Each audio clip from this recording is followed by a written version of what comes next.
नमस्कार दोस्तों, ढोल में पोल चैनल में आप सब मित्रों का हार्दिक स्वागत करता हूं। दोस्तों, आर्यों ने यहां आने के बाद अपने हिसाब से यहां के समाज को 4 वर्णों में बांटा: ब्राह्मण, क्षत्रिय, वैश्य, शूद्र। और ये भी बताया कि ये ब्रह्मा के मुख से ब्राह्मण, भुजाओं से क्षत्रिय और जांघों से वैश्य और पैर जो है पैरों से शूद्र निकले। ब्रह्मा जी के पैरों से शूद्र निकले।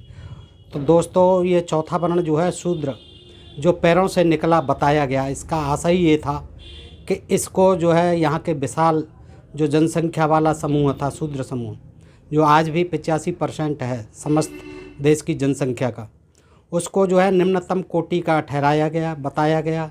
और उनको शूद्र कह करके तमाम तरह से प्रतिबंध और उपबंध तमाम अपने धार्मिक ग्रंथों में लिख लिख कर इनका जो है बहुत ही शोषण किया गया और तमाम तरह से हीन बनाकर इनको पशुवत जीवन जीने को बाध्य किया गया है। दोस्तों, तमाम धार्मिक ग्रंथों और उस समय के तमाम इतिहास को पढ़कर जानने से ये विदित हो जाता है। दोस्तों, आज का ये प्रसंग जो है बहुत ही महत्वपूर्ण है। और दोस्तों, हम जानने की जिज्ञासा रखते हैं कि हमारे शूद्रों की, हम लोगों की प्राचीन समय से लेकर और अब तक की क्या स्थिति रही है, इतिहास में किस तरह से वर्णित किया गया है, और धर्मशास्त्रों में वैदिक काल, उत्तर वैदिक काल और मौर्य काल, गुप्त काल, इन काल में जो है इनकी बौद्ध धर्म के काल में कैसी स्थिति रही शूद्रों की, कैसा व्यवसाय था, इनका क्या अधिकार थे और कैसे इनको जीवन जीना होता था। दोस्तों, तो ये बड़ा रोचक और जिज्ञासा का विषय होता है दोस्तों। और मैं प्रयास करता हूँ कि विभिन्न धार्मिक और ऐतिहासिक ग्रंथों से सम्यक जानकारी आपको प्रस्तुत करता रहूँ, ताकि आपको विदित होता रहे कि शूद्र वर्ण के लिए क्या क्या प्रतिबंध थे, क्या क्या उनके लिए नियम थे और किस तरह से उनका शोषण होता था। दोस्तों, उनका जो है धर्म, उनका कर्म केवल तीनों वर्णों के ऊपर वालों की सेवा करना था। दोस्तों, और उनकी झूठन पर रहने को विवश होना पड़ता था और कोई उनकी संपत्ति नहीं होती थी, कोई पढ़ने लिखने का अधिकार नहीं, कोई धार्मिक संस्कारों में भाग लेने का अधिकार नहीं। ऐसे विवरण तमाम धार्मिक ग्रंथ और इतिहास के सूत्रों से मिलते हैं। दोस्तों, आज मैं आपके सामने इसी मामले को, शूद्रों की क्या स्थिति रही, मैं आपके सामने इतिहास से रखता हूँ। प्राचीन इतिहास शूद्रों का प्राचीन इतिहास। और ये राम शरण शर्मा जी प्रसिद्ध इतिहासकार हैं। दोस्तों, इनकी पुस्तक से रखता हूँ आपको सारे प्रमाणों सहित। तो आइए दोस्तों, देखते हैं इस रोचक वीडियो को, जानकारी भरे वीडियो को, कि धर्मसूत्रों ने शूद्रों को समानता प्रदान नहीं की। गौतम के विधान के अनुसार, ये ऋषि होते थे, गौतम स्मृति लिखी, तो गौतम के विधान के अनुसार यदि कोई ब्राह्मण किसी क्षत्रिय या वैश्य को गाली दे तो उसे जुर्माना चुकाना पड़ेगा, किंतु यदि वह शूद्रों को गाली दे तो उसे कोई भी सज़ा नहीं मिलेगी। इस तरह से ये शूद्रों को गाली देने पर कोई सज़ा नहीं होती थी।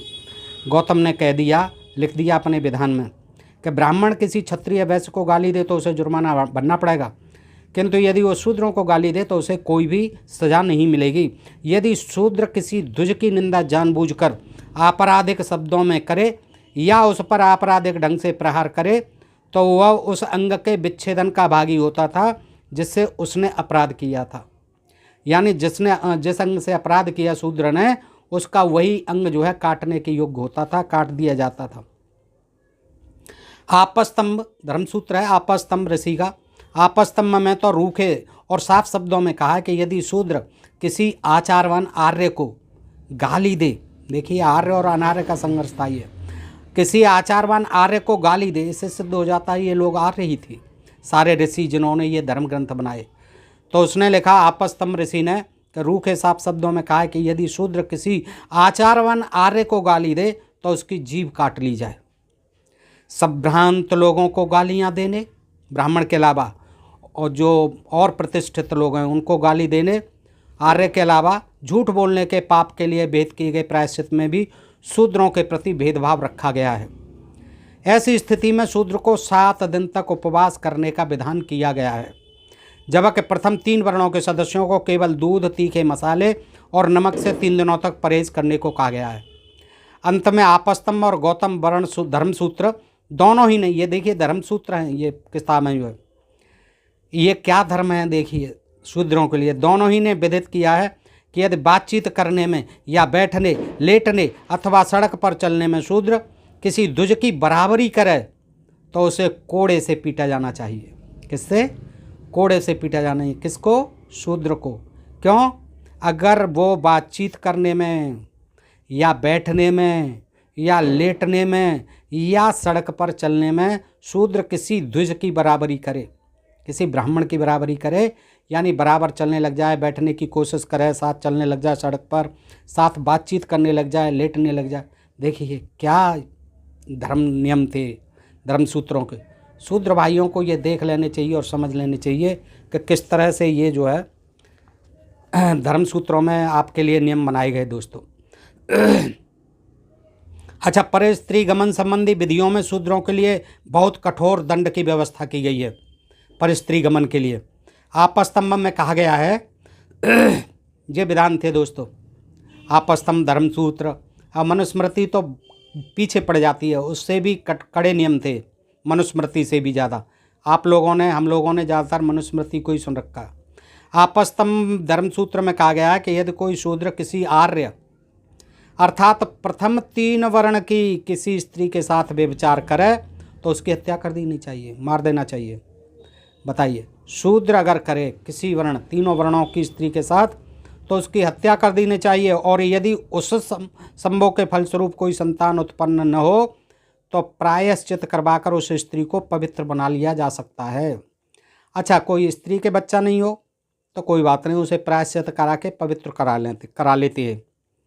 पर उसी ग्रंथ में यह भी लिखा है आपस्तंभ धर्मसूत्र में कि यदि कोई आर्य किसी शूद्र स्त्री के साथ वैसा ही अपराध करे तो उसे निर्वासित कर देना चाहिए। बस वहाँ से निकाल दे, घर से निकाल दे, कहीं चले जाओ थोड़े दिन के लिए, कहीं रिश्तेदारी में चले जाओ, कहीं पास के गांव में चले जाओ, किसी जंगल में रह लो, अपने खेतों पे जाके कुटियों में रह लो।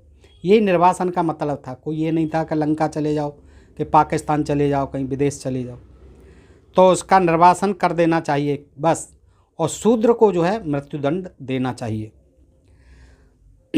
चोरी के मामले में गौतम के नियम के अधीन शूद्र के लिए मामूली जुर्माना विहित किया गया है, पर किसी उच्च वर्ण का अपराधी होने की दशा में जुर्माने की राशि बढ़ा दी गई है, क्योंकि उनको चोरी की ज़रूरत ही नहीं थी, इसलिए उनकी राशि बढ़ा दी गई है। लोग ज़्यादातर हवाला देते हैं, मनुस्मृति में भी ऐसा है कि देखिए शूद्रों के लिए चोरी की जो है राशि कम की गई है। तो दोस्तों ये बता दें कि शूद्र भी डरते डरते चोरी करता था। शूद्र की हिम्मत ही नहीं होती थी किसी की चोरी करने की। और ब्राह्मण क्षत्रिय वैसे इनको ज़रूरत ही नहीं थी चोर बनने की। तो इनकी राशि इसलिए कभी कभार कोई बन गया तो बन गया, तो थोड़ी राशि ज़्यादा का जुर्माना शूद्र से ज़्यादा दे देते थे। तो पर किसी उच्च वर्ण का अपराधी होने की दशा में जुर्माने की राशि बढ़ा दी गई। इस प्रकार यदि किसी की संपत्ति चुराने के लिए शूद्र को संपत्ति का 8 गुना मूल्य चुकाना पड़ता था, तो ब्राह्मण के लिए 64 गुना चुकाना भेद था। ब्राह्मण जी को जरूरत ही क्या किसी की चोरी करने की, उन तो वैसे ही तमाम माल आता रहता था इधर से उधर से, तो वो क्यों चोरी करेंगे। अगर कोई भूल से कर भी ले तो उनके लिए 64 गुना चुकाना होता था। यद्यपि यह कहा जा सकता है कि शूद्र अधिक जुर्माना चुकाने में असमर्थ थे, और होता ही कहाँ था उन पर, फिर भी बहुत है 8 गुना जो है, 8 गुना कहाँ से लाएगा, भूल के भी नहीं करेगा वो चोरी। शूद्र अधिक जुर्माना चुकाने में असमर्थ थे, फिर भी नियम में यह परिकल्पना की गई है कि उच्च वर्गों के सदस्यों का आचरण भी ऊंचे दर्जे का होना चाहिए। दोस्तों ये किसी शूद्र ने नहीं लिखी है किताब है, ये भी ब्राह्मण हैं, रामशरण शर्मा आर्य जी विद्वान हैं, इतिहासकार हैं। देखिए इन्होंने कितनी सटीक बातें कही हैं और प्रमाण सहित कही हैं। तो दोस्तों ऐसे ब्राह्मणों का हम सम्मान करते हैं जिन्होंने इतिहास से, धर्म ग्रंथों से जो बिल्कुल सच्चाई है, वास्तविकता है, उसको हम लोगों के सम्मुख रखा है। तो रामशरण शर्मा जी ने ये पुस्तक लिखी शूद्रों का प्राचीन इतिहास, और इसमें बड़ा अच्छा विवरण दिया है दोस्तों। तो ये जो है कहते हैं कि यद्यपि यह कहा जा सकता है कि शूद्र अधिक जुर्माना करने में असमर्थ थे, फिर भी नियम में यह परिकल्पना की गई है कि उच्च वर्णों के सदस्यों का आचरण भी ऊंचे दर्जे का होना चाहिए। यही अपेक्षा की जाती थी कि भाई आपका जो है चोरी करने का आचरण नहीं होना चाहिए, आपसे यही अपेक्षा की जाती, इसलिए अगर करोगे तो जुर्माना ज़्यादा देना होगा। और उनसे यह उम्मीद नहीं की जानी चाहिए कि वे चोरी करेंगे, क्योंकि संपन्न होते थे। यह बात उस उपबंध के अनुकूल है जिसमें विहित किया गया है कि जिस अधिकारी का प्रमुख कार्य चोरी से रक्षा करना हो, उसके पद पर केवल प्रथम 3 वर्णों के सदस्यों को ही नियुक्त किया जाना चाहिए। केवल 3 वर्णों के ही चोरी से रक्षा करना, चोरों से रक्षा करना हो तो जो रक्षक बने, चोरों को पकड़ने वाले, वो केवल 3 वर्णों से ही बने। जहाँ तक इन आपराधिक कानूनों के लागू होने का प्रश्न है, मध्यम निकाय, ये बुद्ध धर्म की पुस्तक है, मध्यम निकाय के एक परिच्छेद में कहा गया है कि पर स्त्री गमन और चोरी के मामलों में अपराधी के लिए एक ही प्रकार का दंड विहित है, चाहे वह किसी भी वर्ण का क्यों न हो। अतः धर्म सूत्रों में इससे संबंधित विभेदक नियमों पर बहुत गंभीरता से विचार करना आवश्यक नहीं है, किंतु ब्राह्मणेतर ग्रंथों से प्रकट होता है कि अपराध करने वाले दासों, कम्मकरों और अन्य श्रमिक वर्गों को उनके मालिक शारीरिक दंड देते थे। पीटने के भी 2 उदाहरण मिलते हैं जो दासियों के संबंध में हैं। एक में कार्य की उपेक्षा का अपराध है, कार्य की उपेक्षा की, यह अपराध हुआ तो पीट दिया उसे। और दूसरे में बताया गया है कि दासी ने अपनी मजूरी अपने मालिक को नहीं लौटाई, मजूरी भी नहीं लौटाई, तो इसलिए पिटाई हुई। यद्यपि एक ऐसे दास का वर्णन मिलता है जिसे दुलार प्यार मिलता था और लिखना तथा हस्तशिल्प सीखने की अनुमति भी दी गई थी, फिर भी उसे निरंतर यह भय बना रहता था कि छोटी सी भी गलती होने पर वह पिटाई, कारावास, दागे जाने और दास का भोजन खाने का पात्र माना जा सकता है। शारीरिक दंड केवल दासों तक ही जो स्वाधीन नहीं थे सीमित नहीं था। इसके साथ बौद्ध कथोपकथन में अधिकतर पेशों और कम्मकरों का वर्णन, ये शूद्र ही होते थे, इस रूप में किया गया है कि वे कोड़ों की मार से पीड़ित और भयभीत होकर आंसू बहाते हुए राजा का काम करते हैं। जैन ग्रंथ के एक ऐसे उदाहरण से हमें पता चलता है कि प्रेस्यों यानी दूत या नौकर को छड़ी मार मार कर काम करने के लिए कहा जाता था। जब निर्दोष कामगारों के साथ ऐसा व्यवहार किया जाता था तब अपराधियों की स्थिति कैसी अच्छी रही होगी। सूर्यगढ़म के निम्नलिखित परिच्छेद का विषय यह है कि श्रमजीवियों के छोटे से छोटे अपराध के लिए भी उन्हें अत्यंत कठोर दंड दिए जाते थे। कोई भी व्यक्ति समय समय पर घरेलू नौकरों अर्थात दास या दूत या वेतनभोगी नौकर या अधीनस्थ भग्गिल भागिक अथवा आश्रितों को छोटे मोटे अपराध के लिए भी कठोर दंड दे सकेगा, अर्थात उसके बाल नोचेगा, उसे पीटेगा या लोहे के शिकंज और बेड़ियों में जकड़ देगा, काठ में उसके पांव ठोक देगा, उसे कारा में बंद कर देगा, उसके हाथ और पांव को कड़ी में जकड़ देगा और तोड़ देगा, उसके हाथ या पांव या कान या नाक या होठ या सिर अथवा चेहरे को काट देगा, उसकी टांगें चीर देगा, आंखें और दांत निकाल लेगा, जीभ काट लेगा, उससे रस्सी से लटका देगा। ये शूद्रों के लिए जो काम करते थे, घरेलू नौकर हुआ करते थे, उनके साथ ही ये होता था। उसके ऊपर घोड़े दौड़ा देगा, चाक पर घुमा देगा, सूली पर चढ़ा देगा, उसे चीड़ देगा, उसके घावों पर तेजाब उड़ेल देगा, गणासे से काट देगा, उसे सिंह की दुम से या सांड की दुम से बांध देगा, किसी जंगल में जला डालेगा, कौओं और गिद्धों से उसकी बोटियां नचवाएगा, उसका खाना पीना बंद कर देगा, आजीवन कारावास में रख देगा तथा उसे ऊपर बताई गई किसी भी प्रकार की भीषण मृत्यु का शिकार बना देगा। उपर्युक्त अनुच्छेद व्यभिचारी व्यक्तियों के आचरण का वर्णन करता है जो जैन धर्म के दायरे से बाहर थे। अतः हो सकता है कि बातें बढ़ा चढ़ाकर कही गई हों जैन धर्म के ग्रंथों में, किंतु यह निस्संदेह बताता है कि मालिक न केवल अपने दासों को बल्कि अपने अधीन काम करने वाले विभिन्न कोट के श्रमिकों को, मजदूरों को विभिन्न प्रकार के क्रूर दंड देते थे। इन सब बातों से पता चलता है कि सेवक वर्ग के जो व्यक्ति अपराध करते थे उन्हें शारीरिक दंड देना असामान्य बात नहीं थी, कोई असामान्य बात नहीं थी, सामान्य बात थी उनको दंड देना।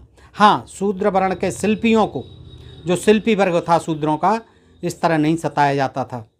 ग्रीस में भी दासों को अपने छोटे मोटे अपराध के लिए शारीरिक दंड भोगना पड़ता था, जबकि उनसे भिन्न व्यक्तियों के लिए ऐसे अमर्यादित व्यवहार नहीं किए जाते थे। सर्वप्रथम धर्मसूत्र विधि में ही विभिन्न वर्णों के लिए वैरदेय हत्या करने के बदले हर्जाना की विभिन्न दरें निर्धारित की गई हैं। यद्यपि वैदिक काल में ऐसा विभेद नहीं किया गया है। इनमें से 3 वैरदेयों में कहा गया है कि क्षत्रिय का वध करने पर अपराधी को 1000 गायें देनी होंगी और किसी शूद्र का वध करने के लिए केवल 10 गायें देनी होंगी। देखिए, यानी शूद्र का वध कर दिया मर्डर तो उसे 10 गाय देनी और माफ़। और किसी क्षत्रिय का वध करने पर कि अपराधी को 1000 गाय देनी पड़ेंगी। सोचेगा 10 बार, कहाँ से लाएगा 1000 गाय। किंतु गायों के साथ सांड हर हालत में दिया जाएगा। 10 गायें देनी होंगी, 1 सांड भी देना होगा शूद्र को। वो शूद्र की हत्या करने पर किसी शूद्र का वध करने के लिए केवल 10 गायें देनी पड़ेंगी और गायों के साथ 1 सांड हर हालत में दिया जाएगा। जब ब्राह्मणों को दे दिया जाता था, आर्यों को, बस माफ़ हो जाता था। मार दो शूद्र को, 10 गाय हैं कि नहीं तेरे पास और 1 सांड है कि नहीं, मार दो। मार दिया, बंद, मुक्त हो गया। देखिए ये दोस्तों मैं नहीं कह रहा, ये ग्रंथ ही बताते हैं, आपके सामने पढ़ रहा हूँ। बौधायन का मत है कि यह वैरदेय राजा को मिलेगा, ये राजा को जाता था ये धन। किंतु आपस्तंभ राजा के बदले ब्राह्मण का पक्ष लेता है। आपस्तंभ धर्मसूत्र कहता है ब्राह्मण को देना है और बौधायन कहता है कि राजा को देना है 10 गाय और 1 सांड या 1000 गाय 1 सांड। किसी भी हालत में यह मारे गए व्यक्ति के संबंधी को नहीं मिलेगा, उसको कुछ नहीं मिलेगा जिसका आदमी मारा गया है। हत्याजन्य पाप के प्रायश्चित के रूप में भी मारे गए व्यक्ति के वर्ण के अनुसार अंतर था। गौतम के मतानुसार, गौतम स्मृति के अनुसार क्षत्रिय की हत्या करने के लिए अपराधी को 6 वर्षों तक, वैश्य की हत्या के लिए 3 वर्ष तक और शूद्र की हत्या के लिए 1 वर्ष तक इंद्रिय निग्रह यानी ब्रह्मचर्य का व्रत धारण करना चाहिए। किंतु वशिष्ठ ने प्रायश्चित की इस निरोधावधि को वैश्य की हत्या की दशा में 3 वर्ष और क्षत्रिय या शूद्र की हत्या की दशा में 2 वर्ष बढ़ा दिया है। किंतु सामविधान ब्राह्मण में, जिसे वर्णैल इस अवधि की रचना मानते हैं, यद्यपि प्रथम 3 वर्णों के सदस्यों की हत्या के लिए समान प्रायश्चित विहित किया गया है, फिर भी शूद्र की हत्या के लिए निर्धारित प्रायश्चित भिन्न ढंग का है। इससे पता चलता है कि वैरदेय के बारे में पहले शूद्रों और त्रैवर्णिकों में विभेद किया गया, 3 वर्णों में विभेद किया गया, बाद में से प्रकाष्ठा पर पहुंचा दिया गया और विभिन्न भिन्न वर्णों के सदस्यों की हत्या के लिए जुर्माने की अलग अलग दरें विहित की गई। आधुनिक जनतांत्रिक विचार वालों को जो बात सर्वाधिक अशोभनीय और दुखद लगेगी वह यह है कि आपस्तंभ और बौधायन धर्मसूत्र में शूद्र की हत्या करने के लिए वही अशुद्ध ब्राह्मण या उच्च वर्ण के व्यक्ति द्वारा स्पर्श किया गया भोजन प्रायश्चित निर्धारित है, जो किसी राजहंस, भास, मयूर, ब्राह्मणी, बतख, प्रचालक, कौवे, उल्लू, मेंढक, छछूंदर, कुत्ते आदि की हत्या के लिए। देखिए यह है कि आधुनिक जनतांत्रिक विचारों वालों को जो बात सर्वाधिक अशोभनीय और दुखद लगेगी वो ये है, हमको भी दुखद लगेगी कि आपस्तंभ और बौधायन धर्मसूत्रों में क्या कहा गया है कि शूद्र की हत्या करने के लिए वही प्रायश्चित निर्धारित है।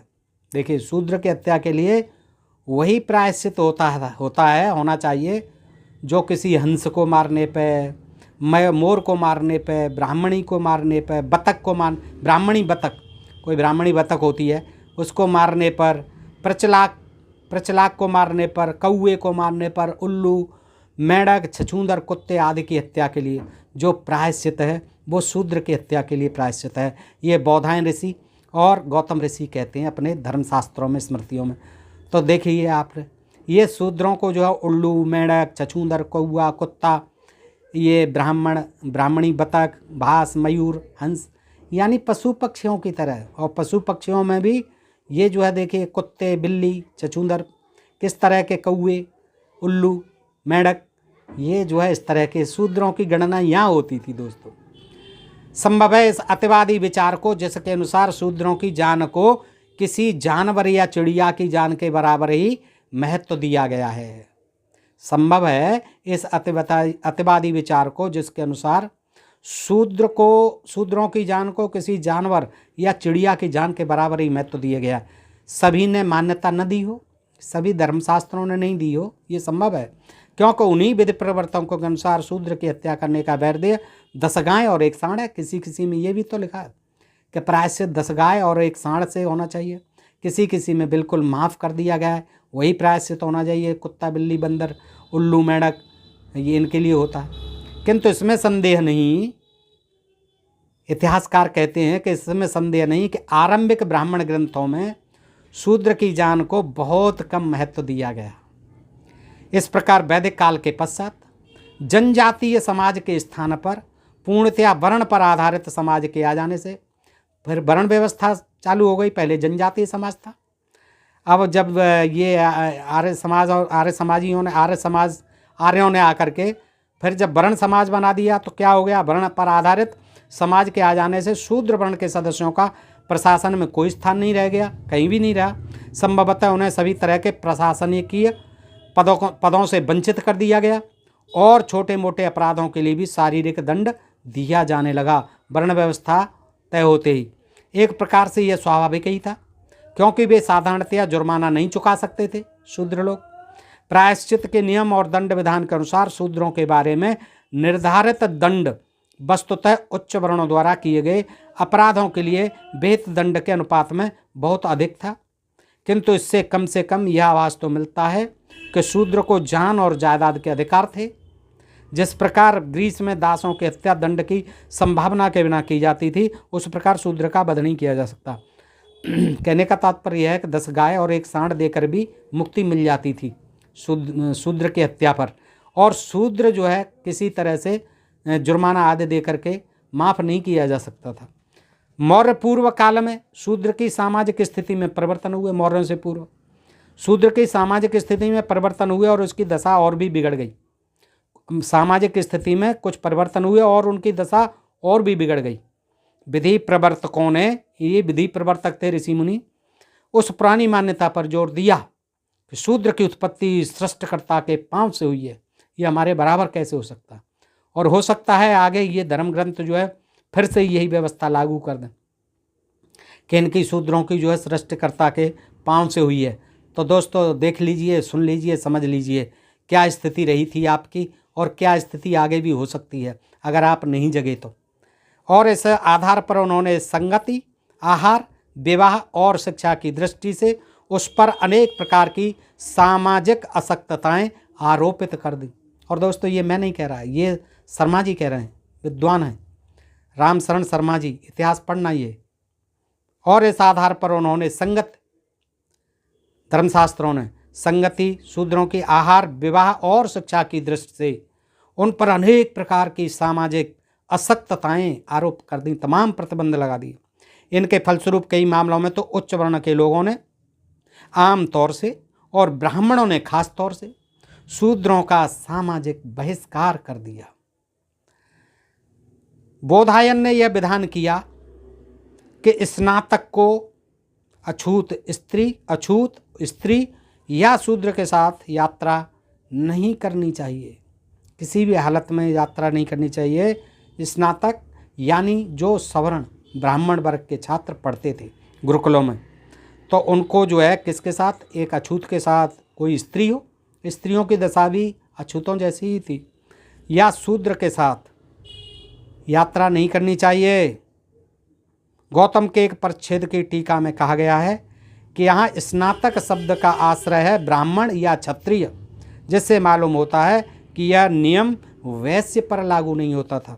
यह स्पष्ट कर दिया है गौतम ने एक परिच्छेद की टीका में, स्पष्ट कर दिया है कि यहाँ स्नातक शब्द का आश्रय है ब्राह्मण या क्षत्रिय, जिससे मालूम होता है कि यह नियम वैश्य पर लागू नहीं, वैश्यों के लिए नहीं था कि वो शूद्र के साथ न जाएं, अछूत के साथ न जाएं यात्रा में, या स्त्री के साथ न जाएं।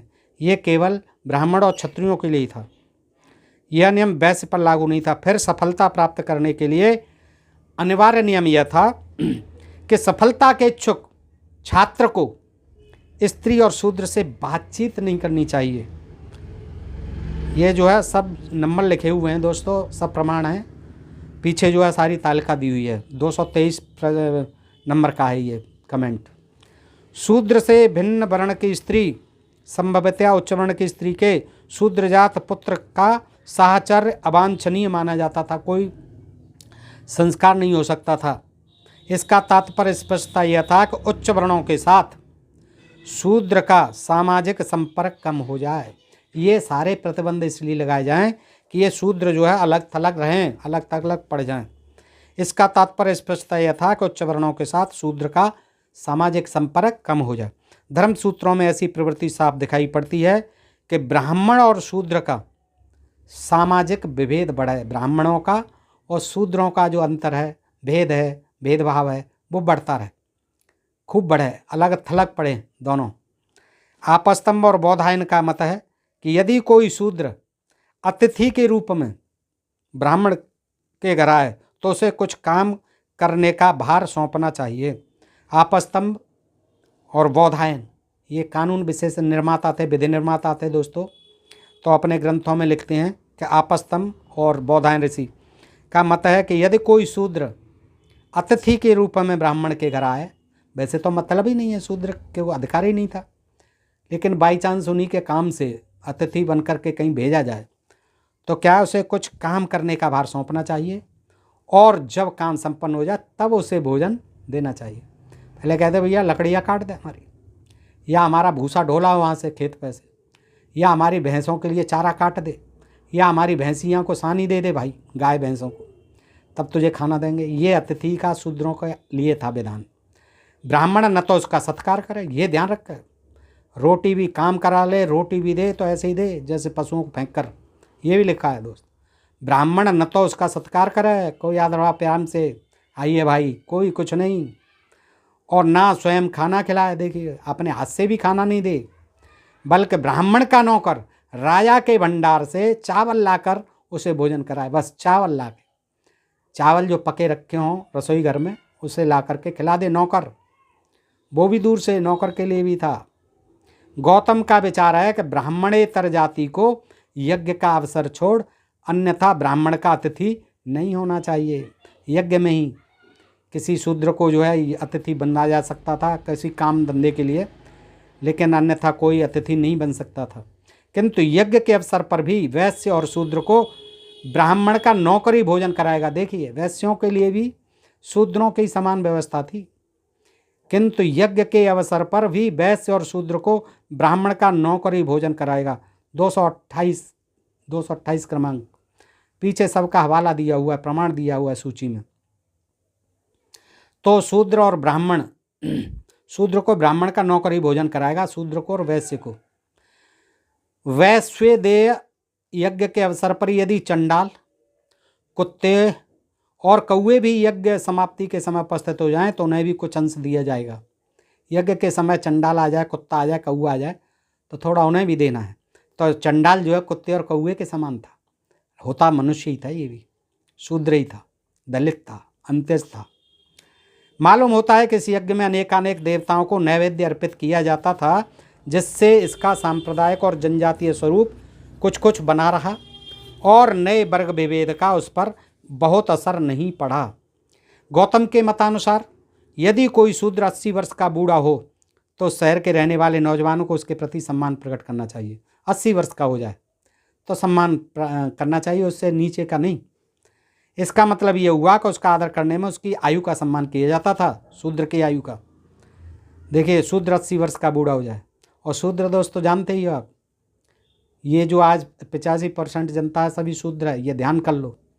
जो ब्राह्मण नहीं थे, जो क्षत्रिय नहीं थे और जो वैश्य नहीं थे, जो मुख से नहीं निकले, जो भुजाओं से नहीं निकले, जो जांघों से नहीं निकले, वो सभी शूद्र हैं। तो ये गलतफहमी में मत रहिए आप कि हम तो क्षत्रिय हैं, हम तो ब्राह्मण हैं। शूद्र थे 85% आप लोग शूद्र हैं। बहुजन जो हैं, जो अपने को बहुजन मानते हैं, जो मूल निवासी कहते हैं, वो ये भी समझ लें कि आपके लिए क्या स्थिति थी।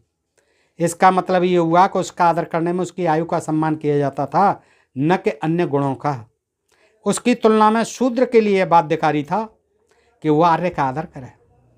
यानी 10 साल का बच्चा अगर सामने आ जाए ब्राह्मण का तो उसको पालागी कहे, प्रणाम करे।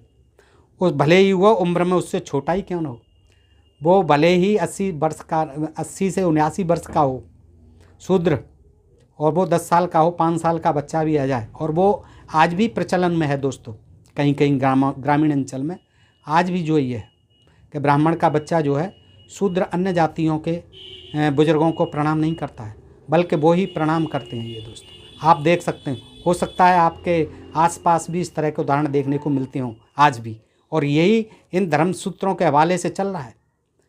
कहते हैं ना, एक बार जो लिख दिया गया इन संविधानों में वो आज भी कानून चल रहे हैं, मनुस्मृति आदि धर्मशास्त्रों के। तो धर्मसूत्रों में वर्ण के अनुसार वंदना और अभिवादन के जो स्वरूप निर्धारित किए गए हैं उनसे प्रकट होता है कि समाज में शूद्र कितने पराधीन थे। देखिए, शूद्र कितने पराधीन थे, और जो वंदना के नियम थे, जो सम्मान के नियम थे, जो अभिवादन के नियम थे शूद्रों के लिए, उनसे प्रकट होता है कि समाज में शूद्र कितने पराधीन थे। दोस्तों, ये रामशरण शर्मा जी कह रहे हैं, मैं नहीं कह रहा हूँ। आपस्तंभ में बताया गया है कि ब्राह्मण अपनी दाहिनी बाह को अपने कान के समानांतर, क्षत्रिय उसे अपनी छाती के स्तर तक, वैश्य अपनी कमर तक, और शूद्र उसे अपने पाँव की सीध में रखकर अभिवादन करे।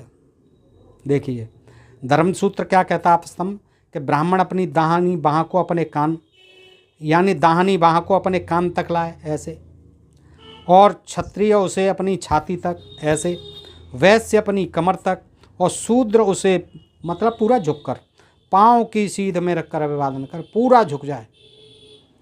विभिन्न वर्णों के लोगों के क्षेम कुशल और स्वास्थ्य के संबंध में जिज्ञासा करने के भिन्न भिन्न शब्द भेद किए गए हैं।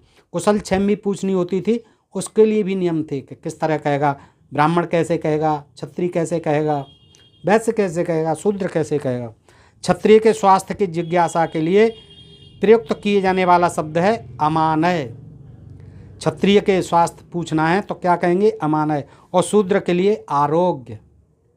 यह भी बताया गया है कि किसी क्षत्रिय अथवा वैश्य का अभिवादन करने में लोगों को केवल सर्वनाम का प्रयोग करना चाहिए, न कि उनके नाम का।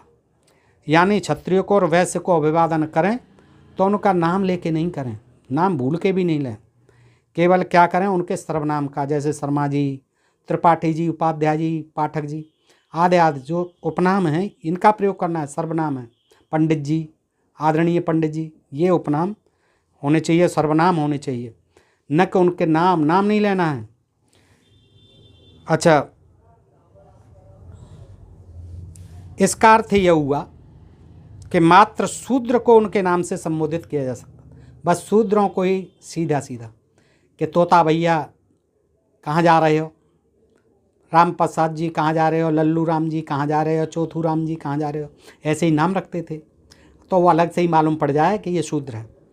इस संबोधन की दृष्टि से द्विज वर्णों की स्थिति बहुत अच्छी थी, वो तो होनी ही थी, नियम भी तो यही बना रहे हैं।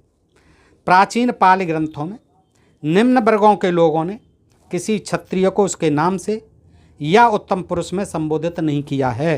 राजा उदय को गंगमाल हजाम पारिवारिक नाम से संबोधित करता है, पर इस पर उसकी माँ बड़े रोष के साथ कहती है, इस नीच नापित पुत्र को अपनी स्थिति का इतना भी ज्ञान नहीं है कि वह मेरे बेटे को, जो पृथ्वी का मालिक है और क्षत्रिय जाति का है, ब्रह्मदत्त कहकर पुकारता है। देखिए कि राजा उदय क्षत्रिय हैं और उनको गंगमाल हज्जाम है, और वो उनका हज्जाम है, तो वो क्या कहता है, नाम लेके ही बुलाता है, ब्रह्मदत्त पुकारता है राजा को। तो इस पर राजा की माँ क्या कहती है, बड़े रोष के साथ कहती है, इस नीच नापित पुत्र यानी नाई पुत्र को अपनी स्थिति का इतना भी ज्ञान नहीं है कि वह मेरे बेटे को, जो पृथ्वी का मालिक है, नापित पुत्र सुन लें। दोस्तों, आपको बड़ी रहती है ठाकुर साहब बनने की, छत्री बनने को सभी आ तो रहे हैं शूद्र। ये देखिए क्या लिखा हुआ है और क्या स्थिति थी आपकी भी, कि वो कहती है राजा की माँ कि इस नीच नापित पुत्र को अपनी स्थिति का इतना भी ज्ञान नहीं है कि वह मेरे बेटे को, जो पृथ्वी का मालिक है और क्षत्रिय जाति का है, ब्रह्मदत्त कहकर पुकारता है। दोस्तों, बात बड़ी कड़वी लग सकती है कुछ बंधुओं को, लेकिन है ये सच्चाई, कड़वी सच्चाई को स्वीकारिए।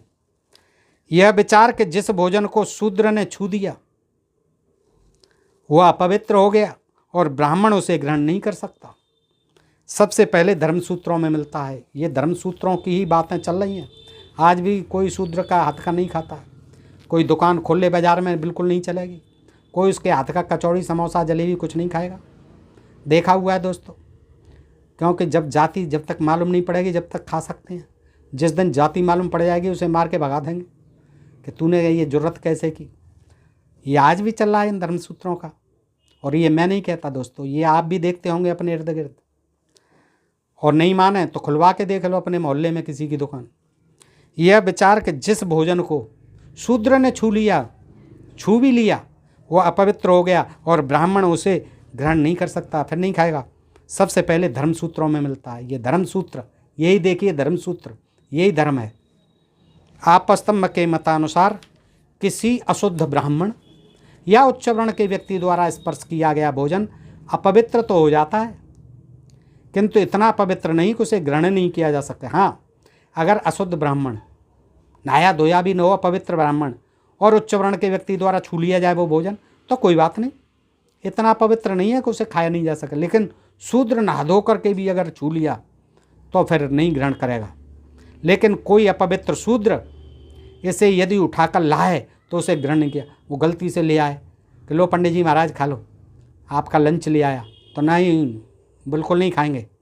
यही स्थिति उस आहार की है जिस पर किसी कुत्ते या पतित अथवा चंडाल की कोटि के अपपात्र की नज़र पड़े। और यही स्थिति किसकी है?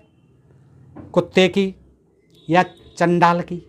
अगर उसकी नज़र भी पड़ गई है तो ये क्या हुआ? शूद्र और कुत्ता और चंडाल, ये दोस्तों आप देख लीजिए कि जिस पर कुत्ते की और चंडाल की निगाह पड़ गई है तो वो भी अपवित्र हो जाता है। शूद्र ने छू लिया तो अपवित्र हो जाता है।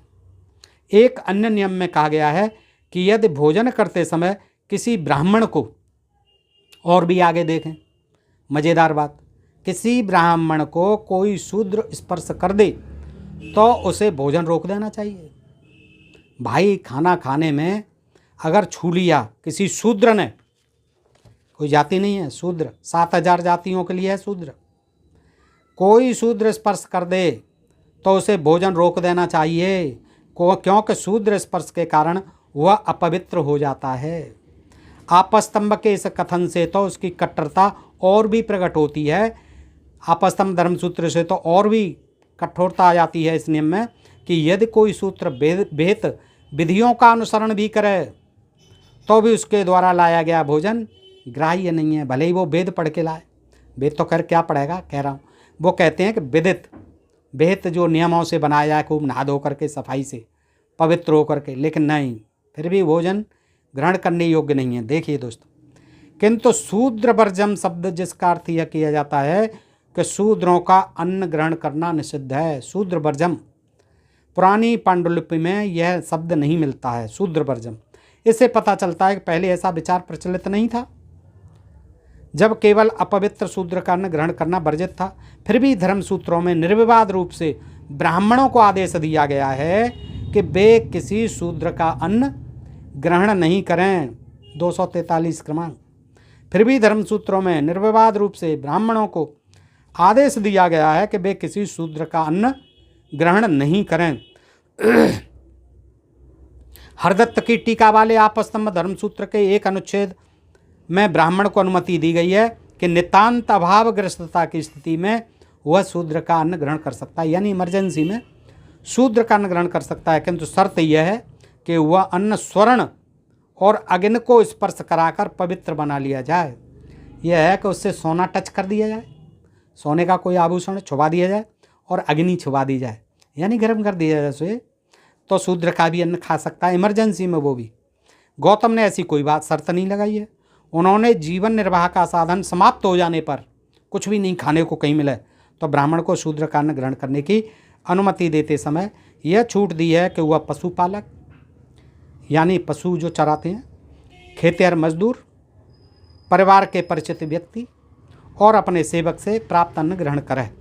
किंतु गौतम उसे अनुमति नहीं देते कि वह शूद्र के व्यवसाय को अपनाकर जीवन निर्वाह करे। हाँ, व्यवसाय नहीं अपनाने हैं। गौतम ऋषि कहते हैं कि नहीं, किसी भी हालत में शूद्र के व्यवसायों को अपनाकर जीविका का निर्वहन नहीं करना है। इतना ही नहीं, उन्होंने यह भी नियम बनाया है कि स्नातक अर्थात हरदत्त के अनुसार ब्राह्मण या क्षत्रिय को शूद्र का पानी तक नहीं पीना चाहिए। देखिए, इसीलिए ये चलता है, बाबा साहब से लेके और आज तक हमने भोगा है। हम मटके छीने पर मार देते हैं, कहीं भी ये काम हो जाते हैं, तो किंतु गौतम उसे ये अनुमति नहीं देते कि शूद्र के व्यवसायों को अपनाकर जीवन निर्वाह करे। इतना ही नहीं, उन्होंने, गौतम ने यह भी नियम बनाया है कि स्नातक अर्थात हरदत्त के अनुसार ब्राह्मण या क्षत्रिय को शूद्र का पानी तक नहीं पीना चाहिए। ब्राह्मण और क्षत्रियों को शूद्र के हाथ का पानी नहीं पीना चाहिए। ऐसा नियम केवल गौतम नहीं बनाया है, ये गौतम का ही नियम है। कुछ मामलों में तो ब्राह्मण द्वारा शूद्र के अन्न के बहिष्कार संबंधी नियमों को धमकियों और प्रायश्चित के आधार पर लागू कराया गया है। धमकी भी दी गई है कि आप भी शूद्र बन जाओगे, इसलिए उनको जो है लागू कराया गया है कि न खाएं शूद्र का। वशिष्ठ की दृष्टि में पूर्णतया योग्य ब्राह्मण वह है जिसके उदर में शूद्र का एक भी दाना नहीं गया हो, एक भी दाना नहीं गया हो। वशिष्ठ जी कहते हैं कि जिस ब्राह्मण के पेट में, उदर में शूद्र का एक दाना भी नहीं गया हो कभी, वही योग्य ब्राह्मण कहलाता है। ऐसे नियम के अनुसार स्वभावतया अपराधी ब्राह्मण यज्ञ का दान ग्रहण करने से वंचित कर दिया जाता था, जो उसकी आय का मुख्य साधन था। अगर एक भी दाना ग्रहण कर लिया तो आमदनी से, जो यज्ञ की आमदनी होती उससे वंचित कर दिया जाता था। उन्होंने यह भी घोषित किया है कि यदि किसी ब्राह्मण के पेट में शूद्र का दाना हो और वह मर जाए तो उसका जन्म या तो ग्राम सूकर के रूप में अथवा शूद्र के ही परिवार में होगा। बताइए फिर कौन खाएगा शूद्र का अन्न? क्या कहा वशिष्ठ जी ने? एक भी दाना है शूद्र का, ध्यान रखना ब्राह्मण देव, और तुम मर गए, ब्राह्मण देव खा करके मर गए, एक भी दाना, तो क्या है, या तो वो गांव का सूकर बनेंगे उसी गांव का, या फिर शूद्र के ही, उसी के शूद्र के परिवार में जन्म लेंगे। यानी अगले जन्म के लिए डरा दिया। ये नियम जो है ऐसे नियम लागू हो या न हो, लेकिन अगले जन्म तक का प्रबंध कर दिया गया कि बेटा सोच लो, अगले जन्म में सूकर बनोगे या फिर उसी शूद्र के घर में जन्म लोगे। इतना ही नहीं, यदि कोई ब्राह्मण शूद्र के अन्न पर पला हो, शूद्र के अन्न पर पला हो किसी मजबूरी बस, तो वह नित्य वेद का पाठ और पूजा अर्चना क्यों न करे, उसे स्वर्ग नहीं मिल पाएगा। देखिए, शूद्र के घर में जो पला बेचारा मजबूरी में, भले ही फिर बाद में वेद पाठी हो जाए, कितना ही विद्वान हो जाए, लेकिन ध्यान रखे उसे स्वर्ग तो नहीं मिलना है मरने के बाद। पुनः यदि वह शूद्र का अन्न खाकर स्त्री से संभोग करे तो उसके पुत्र शूद्र जाति के होंगे और खुद उसे स्वर्ग की प्राप्ति नहीं हो सकेगी। बौधायन का मत है कि यदि कोई व्यक्ति किसी शूद्र का अन्न ग्रहण करने या शूद्र स्त्री गमन करने का अपराध करे तो उसके पाप का प्रायश्चित 1 सप्ताह तक प्रतिदिन 7 बार प्राणायाम करने से होगा। इसी कर्म के लिए उन्होंने ऐसे प्रायश्चित की भी व्यवस्था की है कि प्रायश्चित करने वाला उबाले हुए जौ के दाने ग्रहण करने का समारोह आयोजित करे।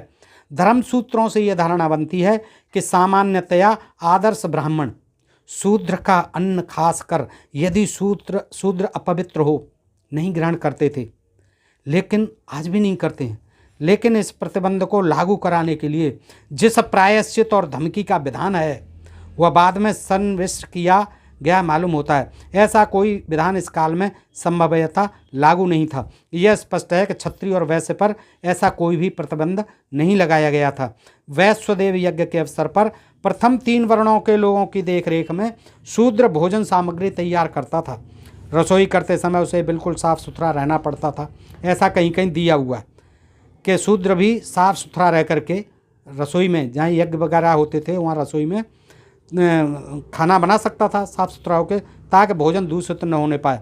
अब नहीं है, कोई मजबूरी है तो शूद्र से ही काम लिया जाता था, बनाओ लेकिन नहाओ धो और इन नियमों का पालन करो। क्या कि भोजन दूषित न हो, इस प्रयोजन के लिए उसे हर महीने के पूर्वार्ध और उत्तरार्ध के 8वें दिन और पूर्णमासी या द्वितीया तिथि को अपने सर के बाल, दाढ़ी और शरीर पर के केस मुड़वाने पड़ते थे और नाखून भी कटवाने पड़ते थे। इसके अलावा उसे अपने शरीर पर वस्त्र धारण किए हुए स्नान भी करना पड़ता था। सामान्यतः यह उपबंध किया गया था कि आर्य की नौकरी करने वाले शूद्रों को प्रतिमास अपने बाल एवं नाखून कटवाने चाहिए। किसी तरह की नौकरी करते हैं आर्यों की, तो उनको क्या था, प्रति महीने अपने बाल कटवाने, नाखून कटवाने। बौधायन के विचारानुसार उनके पानी पीने का ढंग आर्यों के समान ही था। धार्मिक अनुष्ठान में अत्यधिक पवित्रता का ध्यान रखा जाता है, लेकिन उसमें भी शूद्र को भोजन बनाने की अनुमति दी जा सकती है इमरजेंसी में। इससे पता चलता है कुछ वर्णों के लोग जिनमें ब्राह्मण सम्मिलित नहीं थे, उच्च वर्णों के लोग सामान्यतः शूद्र द्वारा बनाया गया भोजन ग्रहण करते थे। तो दोस्तों, इस तरह से ये मैंने आपके सामने रखा ये जो है देखिए शूद्रों का प्राचीन इतिहास पृष्ठ 110-11 और इससे पूर्व के, और पीछे जो है इसकी सारी देखिए दोस्तों दी हुई है, इसमें प्रमाण दिए हुए हैं। ये सारे जो है देखिए सारे प्रमाण दिए हुए हैं, किस ग्रंथ से कहाँ पर लिखा हुआ है ये दिया हुआ है। तो ये बहुत अच्छी पुस्तक है, शूद्रों का प्राचीन इतिहास, रामशरण शर्मा आर्य जी, रामशरण शर्मा जी, आर्य नहीं, रामशरण शर्मा जी का ये पुस्तक जो है बहुत पढ़ने योग्य है दोस्तों। और मैं इससे पढ़ रहा था तो मैंने सोचा कि आपको भी ये जानकारी प्रस्तुत कर दूं। बताइए दोस्तों आप लोगों को ये जानकारी कैसी लगी। अगर अच्छी लगी हो तो आप अपने दोस्तों को भी बताएं, शेयर करें, और दोस्तों अपने प्रिय चैनल ढोल में पोल को सब्सक्राइब करते रहें। आज के लिए इतना ही। सुनने के लिए आप सब मित्रों को हृदय से आभार। नमस्कार, जय हिंद, जय भारत।